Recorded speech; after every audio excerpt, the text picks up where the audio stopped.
Hello friends, कैसे हैं आप सब। स्वागत है आपका यूपीएससी एट होम प्रविशा के यूट्यूब प्लेटफॉर्म पे।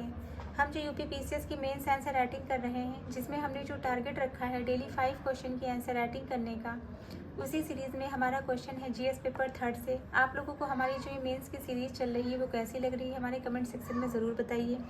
तो क्वेश्चन को हम स्टार्ट करते हैं। क्वेश्चन है हमारा, स्वामित्व योजना में न केवल भारतीय ग्रामीण अर्थव्यवस्था को पुनर्जीवित करने की क्षमता है, अपितु इसमें ग्रामीण लोगों को भी सशक्त बनाने की क्षमता है। चर्चा कीजिए।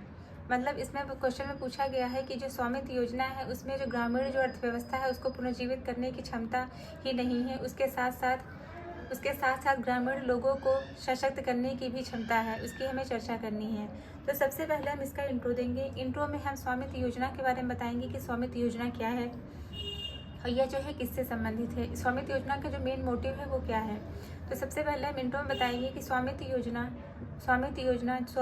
का जो फुल फॉर्म है वो क्या है। सर्वे ऑफ विलेजेस, आबादी and mapping with improvised technology in village areas, ये इसका फुल फॉर्म हो गया। अब हम इसको देखेंगे कि जो है स्वामित्व योजना जो है भारत सरकार की एक क्रांतिकारी पहल है, जिसका जो मेन मोटिव है वो क्या है, ग्रामीण क्षेत्रों में संपत्ति के अधिकारों का डिजिटलीकरण करना। यह योजना न केवल ग्रामीण अर्थव्यवस्था को मजबूती प्रदान करती है, मतलब ना तो केवल जो है ये केवल ग्रामीण अर्थव्यवस्था को न पुनर्जीवित करती है, बल्कि इसके साथ ही साथ जो ग्रामीण जो नागरिक हैं उनको सामाजिक आर्थिक सशक्तिकरण के माध्यम से जो है सशक्त बनाने का भी कार्य करती है। तो ये हमने देख लिया स्वामित्व योजना के बारे में। अब इसका जो क्वेश्चन के जो मेन बॉडी का पार्ट है उसको हम देखेंगे कि ग्रामीण अर्थव्यवस्था को पुनर्जीवित करने की क्षमता। इसके अंतर्गत जो फर्स्ट पॉइंट है, मतलब ग्रामीण जो अर्थव्यवस्था है उसको पुनर्जीवित करने की क्षमता जो है किन माध्यमों से जो देख सकते हैं।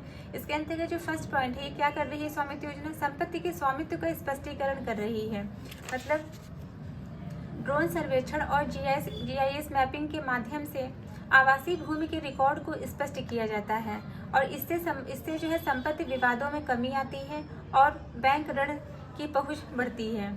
फिर नेक्स्ट पॉइंट क्या है, आर्थिक गतिविधियों को बढ़ावा मिलता है।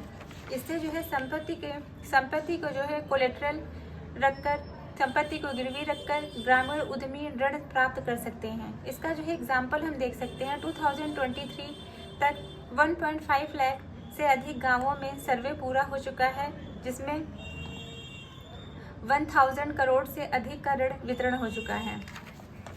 ग्रामीण लोगों का सशक्तिकरण, जो फर्स्ट पॉइंट था जो कि क्वेश्चन में पूछा गया है कि यह न केवल जो है ग्रामीण अर्थव्यवस्था को पुनर्जीवित करने की इसमें क्षमता है स्वामित्व योजना में, बल्कि ग्रामीण लोगों का भी, उसको ग्रामीण जो लोग हैं उनको भी आर्थिक और सामाजिक रूप से सशक्तिकरण करने का भी कार्य करती है।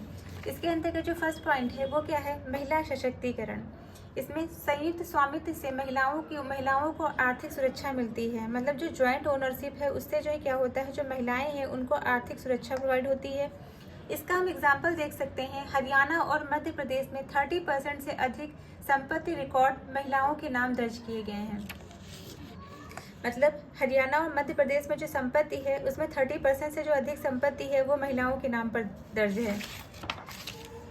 सेकंड पॉइंट क्या है, सामाजिक प्रतिष्ठा में वृद्धि होती है।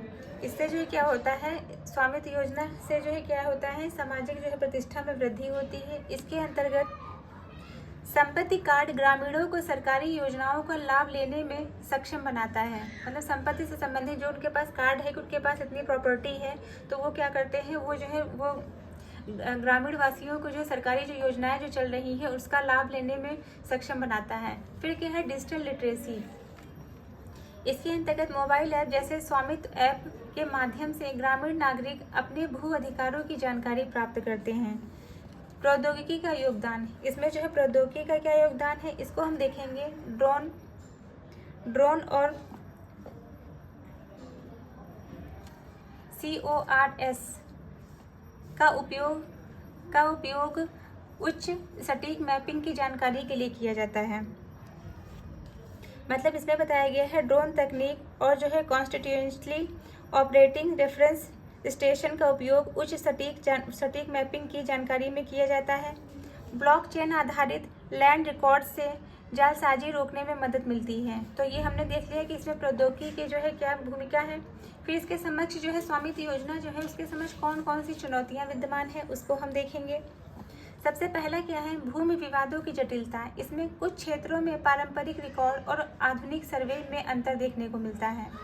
मतलब जो पारंपरिक जो रिकॉर्ड है कि इनके पास इतनी भूमि है, और जो आधुनिक जो मतलब प्रेजेंट टाइम के सिनेरियो में जो देखा जाए, जो सर्वे हुआ है उसमें जो है, उसमें जो भूमि उसमें जो बताया गया है कि इनकी इस व्यक्ति के पास इतनी भूमि है, उसमें जो है अंतर देखने को मिलता है।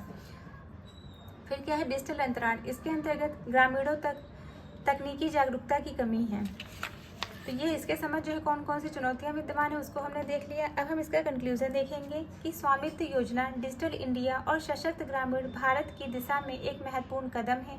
यह न केवल ग्रामीण अर्थव्यवस्था को औपचारिकता प्रदान कर सकती है, बल्कि सामाजिक न्याय और वित्तीय समावेशन को भी बढ़ावा देती है। यदि इन चुनौतियों का समाधान किया जाए तो यह योजना भारत के गाँवों को आत्मनिर्भर बनाने में निर्णायक भूमिका निभा सकती है। तो ये हमारा जो है क्वेश्चन कंप्लीट होता है, जो कि हमने लिया था जीएस पेपर 3 से। आप लोगों को हमारी जो ये मेंस की सीरीज़ चल रही है कैसी लग रही है, हमारे कमेंट सेक्शन में ज़रूर बताइए। ऐसे ही पढ़ते रहिए, लाइफ में आगे बढ़ते रहिए। यूपीएससी एट होम प्रविशा के साथ में मेंस आंसर राइटिंग करते रहिए। Thank you.